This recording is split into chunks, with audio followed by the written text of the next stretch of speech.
வணக்க மக்களே. குறைந்த செலவில் வீடு கட்டிக்கிட்டு இருக்கீங்க, அதுக்கான சென்ட்ரிங் யார்கிட்ட போடலான்னு யோசிச்சுட்டு இருக்கீங்கன்னா இப்போவே இந்த வீடியோவை சேவ் பண்ணிக்கோங்க. குமுவை கர்சாத் பில்டர்ஸ் தாங்க. இவங்க ராமநாதபுரம் மாவட்டத்தில் இருக்காங்க. குறைந்த செலவில் சென்ட்ரிங் போடணும், கட்டுமான வேலைகள்லாம் நடக்கணும் அப்படின்னா இன்றைக்கே நான் ஸ்க்ரீனில் மென்ஷன் பண்ணியிருக்க நம்பருக்கு இப்போவே கால் பண்ணுங்கள்.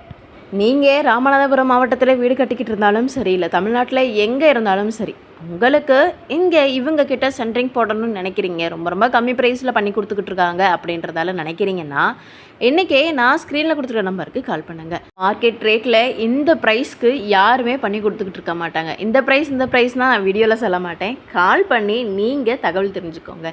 ஏன் அப்படின்னா நம்ம வீடியோவில் ஒரு ரேட்டு சொல்லுவோம், நீங்கள் வெளியில் விசாரிப்பீங்க இல்லையா, அங்கே மிஸ்மேட்ச் ஆகும். அதனால தான் நான் குறைந்த அமௌண்ட்டு அப்படின்றத சொல்கிறேன். அங்கே வேலை செய்யக்கூடிய ஒரு கிளிப்பிங்ஸை தான் உங்களுக்கு நான் வியூக்காக இப்போ ஷேர் பண்ணியிருக்கேன். உங்களுக்கு பார்த்தாலே தெரியும் எந்த அளவுக்கு வேலை பார்த்து நீட்டாக பண்ணி கொடுத்துக்கிட்டு இருக்காங்க அப்படின்றது.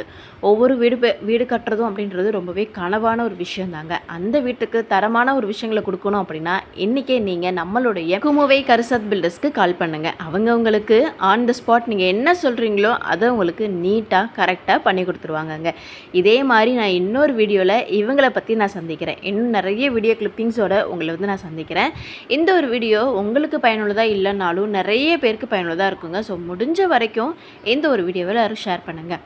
நீங்கள் வீடு கட்டிக்கிட்டு இருக்கீங்க அப்படின்னா இப்போவே நம்ம குமுவை கர்சாத் பில்டர்ஸ்க்கு கால் பண்ணுங்கள். இதே மாதிரி இன்னொரு வீடியோவில் சந்திக்கிறேன்.